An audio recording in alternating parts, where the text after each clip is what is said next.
Hello friends, welcome to our past coaching channel.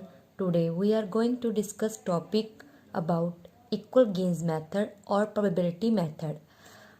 Friend, इससे पहले हमारा मिक्स्ड स्ट्रेटजी के ही टॉपिक चल रहे थे, उसके अंडर ही ये सब मेथड्स आ रहे हैं. सबसे पहले हमने ऑड्स मेथड किया था, फिर उसके बाद हमने डोमिनेंस मेथड. नाउ नेक्स्ट जो हमारा थर्ड मेथड है इक्वल गेन्स मेथड और probability method.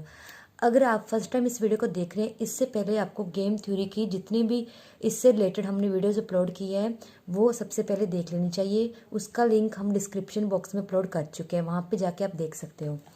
Now we will start equal gains method. How to solve a game with the equal gains method. देखिए, सबसे पहले इक्वल गेन्स मेथड और probability method, इन दोनों का नाम में कंफ्यूज मत होना, दोनों सेम ही है. ये 2x2 मैट्रिक्स के ही फॉर्म में जो क्वेश्चन गिवन होगा उस पर सॉल्व कर सकते हैं. जैसे मेरे पास ये क्वेश्चन है, solve the following game with equal gains और प्रोबेबिलिटी मेथड.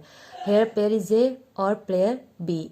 प्लेयर ए की भी दो स्ट्रेटजी हैं, प्लेयर बी की भी दो स्ट्रेटजी हैं. तो अब हम इसे इक्वल गेम से कैसे सॉल्व करेंगे? सबसे पहले हमने क्या प्योर स्ट्रेटजी से क्वेश्चन को सॉल्व करना होता है. जैसे तो हम प्योर स्ट्रेटजी सबसे पहले क्या क्वेश्चन सॉल्व कर रहे हैं. सबसे पहले हम यहाँ पे player A first second strategy, player B first and second strategy, इसको एज इट इज़ नोट कर लेते हैं. सबसे पहले प्योर स्ट्रेटजी में क्या करना होता है, फाइंड रो मिनिमा, मतलब रो वाइज हमने मिनिमम नंबर सेलेक्ट करना है. फर्स्ट रो में से 1, नेक्स्ट रो में से 2. ये छोटा है, इनकी कोरस्पॉन्डिंग हमने क्या सर्कल इनके ऊपर डालने होते हैं. अब next column maxima. Column maximum मतलब कॉलम वाइज हमने मैक्सिमम नंबर सेलेक्ट करना है. पहले कॉलम में से 4, सेकंड कॉलम में से 5. तो इनके ऊपर स्क्वायर बॉक्स हमने डालने होते हैं. अब फ्रेंड मैंने आपको बताया हुआ है, जहाँ पर बॉक्स और सर्कल इकट्ठे कंबाइन हो जाएं वही हमारा सैडल पॉइंट होता है. यहाँ पे इकट्ठे नहीं हो रहे, इट मीन्स हमारा सैडल पॉइंट रजिस्टर नहीं हो रहा. पहले हम यहाँ पे लिख देते हैं हमारी मिनीमैक्स वैल्यू क्या आई है, मतलब कॉलम मैक्सिमम में से minimum value 4 and maximin value हमारी क्या आई है, मतलब हमने मिनिमम मतलब रो मिनिमम में से मैक्सिमम नंबर सेलेक्ट करना है 2. Both values are not equal, that is minimax value does not equal to maximin value, therefore saddle point does not exist. सबसे पहले फ्रेंड्स आपने कोई भी क्वेश्चन करना है प्योर स्ट्रेटजी से करना है, उसके बाद आपने देखना है उसका ऑर्डर कौन सा है, उस ऑर्डर के अकॉर्डिंग ही आपने उस पर मेथड अप्लाई करना है. अगर आपको स्टार्टिंग के क्वेश्चन में गिवन है कि ये मेथड अप्लाई करके हमने यूज़ करके क्वेश्चन को सॉल्व करना है, देन फिर आप उसी क्वेश्चन को उसी मेथड से ही सॉल्व करना. अब नेक्स्ट अब हम अप्लाई करने जा रहे हैं इक्वल गेन्स मेथड. सबसे पहले हम यहाँ लिखेंगे player will used mixed strategy. अब मैं करने जा रही हूँ इक्वल गेन्स मेथड, जहाँ पर player A first and second strategy. अब नेक्स्ट हमारा क्या आ रहा है, player B first and second strategy. इसको हम एज इट इज़ ऊपर वाले की तरह का, जहाँ से क्या है ताला जाए 1 5 4 2 है. यहाँ पे हम क्या लिखते थे P1 और यहाँ पे P2, इधर Q1 Q2. P1 क्या होता है, P1 be the probability of selected player A is a first strategy and P2 similarly be the probability of selected player A is a second strategy. अब हम यहाँ पे एक चीज़ लिखेंगे, P2 की वैल्यू हम क्या यूज़ करते हैं 1 माइनस P1. सिमिलरली Q2 की वैल्यू 1 माइनस Q1. अब मैं सबसे पहले प्लेयर ए का सोल्व कर रही हूँ. यहाँ पे प्लेयर ए लिख लेते हैं, यहाँ पे मैंने प्लेयर ए लिख लिया. कैसे सोल्व करना है, अब प्लेयर ए देखिए, प्लेयर ए के सामने दो प्रोबेबिलिटी है P1 और 1 माइनस P1 P2. तो आपको प्लेयर ए का क्वेश्चन सॉल्व करते समय कॉलम वाइज चलना है. जैसे अब देखिए प्लेयर ए का यहाँ पे क्या है, सबसे पहले 1 के सामने क्या है P1, तो आप लिख दोगे 1 P1, बीच में प्लस का साइन. अब 1 यूज़ कर लिया. अब इसके सामने कौन सा है 4, तो 4 के साथ 1 minus P1 equals to, first column complete हो चुका है. अब नेक्स्ट कॉलम की turn, 5 into P1 plus 2, 5 P1 हो गया. अब 5 के नीचे 2 इंटू 1 माइनस P1, ये हो गया. Friends I repeat, 1 into P1 plus 4 into 1 minus P1।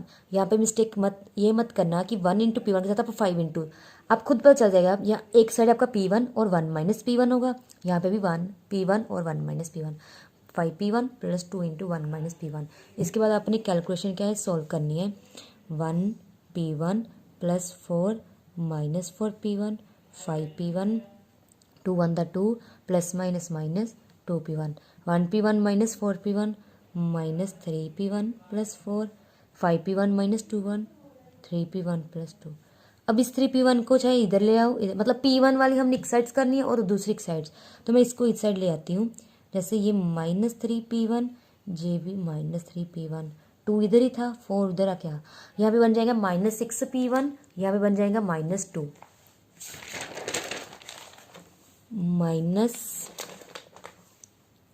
6P1, यहाँ पे माइनस 2, P1 की वैल्यू आ गई माइनस 2/6, मतलब P1 की वैल्यू हमारे पास 1/3 आ चुकी है। P1 की वैल्यू हमारे पास आ चुकी है। अब हमने क्या करना होता है, P2 की वैल्यू, वो क्या होता है, as it is 1 minus P1, मतलब 1 माइनस 1/3।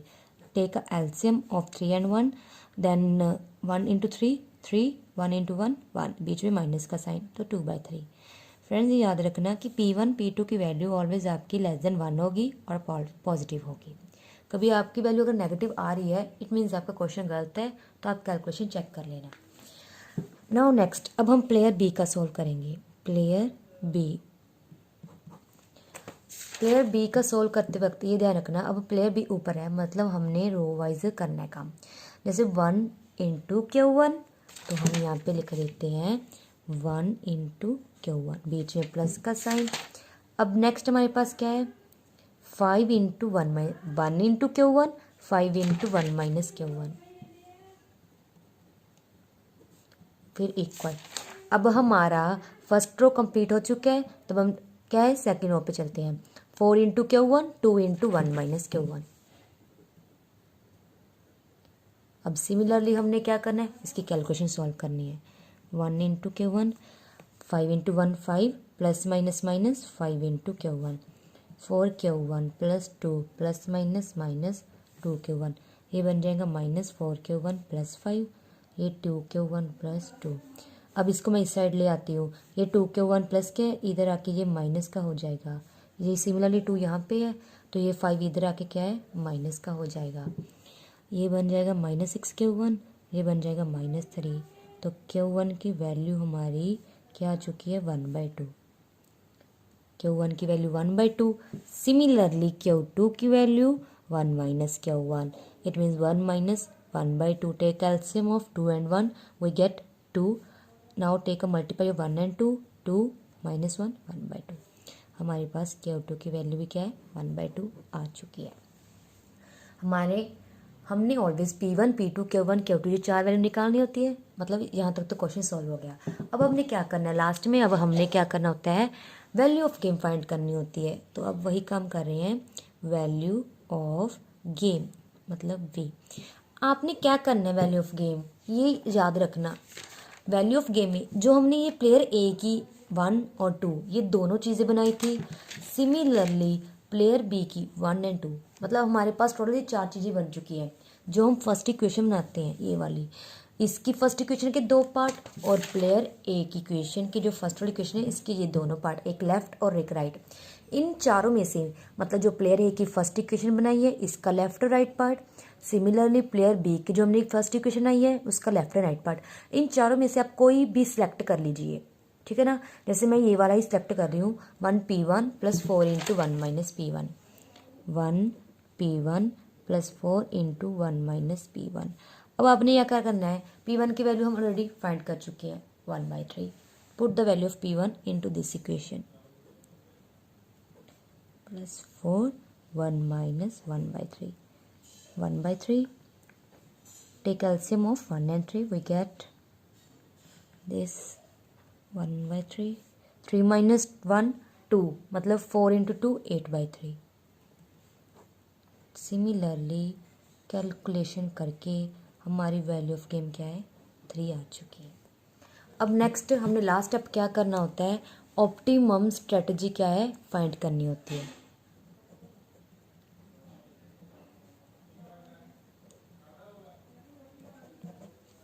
ऑप्टिमम स्ट्रेटजी वही आपने क्या है, दो बॉक्स बनाने होते हैं, प्लेयर ए प्लेयर बी। जैसे हमारे पास स्टार्टिंग में क्या है, सिर्फ दो ही कॉलम थे, जितने ज़्यादा कॉलम होंगे स्टार्टिंग में से उतने ही हमने क्या ऑप्टिमम स्ट्रेटजी में कॉलम लगाए, दो ही है तो मैंने यहाँ पे दो कर दिया, क्योंकि हमारे पास थी 2x2 की मैट्रिक्स, तो मैंने दो बना लिया। अब मैं यहाँ पे क्या करूँगी, प्लेयर ए के लिए हम कौन सी स्ट्रेटजी प्रोबेबिलिटी लेते हैं, प्लेयर ए के लिए हम P1 P2, मतलब प्लेयर ए में हम P1 P2 की वैल्यू P1 1/3 P2 2/3, यहाँ पे हम क्या है पुट कर देते हैं 1/3, यहाँ पे 2/3, यहाँ पे Q1 Q2, Q1 की वैल्यू 1/2, Q2 की वैल्यू 1/2। तो फ्रेंड्स ये हमारा मेथड कंप्लीट हो चुका है। आज हमने equal gains probability method 2x2 matrix के लिए किया है। इसमें हमने सबसे पहले प्योर स्ट्रेटजी अप्लाई की। प्योर स्ट्रेटजी अप्लाई करने के बाद इक्वल गेन्स मेथड हमारा यहाँ से स्टार्ट हो रहा है। प्लेयर ए की ये दोनों स्ट्रेटजी के कॉरेस्पॉन्डिंग इक्वेशन बना ली। सिमिलरली प्लेयर बी के हमने कॉरेस्पॉन्डिंग ये दोनों इक्वेशन बना ली। P1 P2 K1 Q2 की वैल्यू फाइंड करने के बाद हमने वैल्यू ऑफ गेम निकाल लिया। लास्ट में ऑप्टिमम स्ट्रेटजी का बॉक्स तैयार कर लिया। वैल्यू ऑफ गेम और इस ऑप्टिमम स्ट्रेटजी के साथ ही आपका क्वेश्चन कंप्लीट होता है। So thank you friends.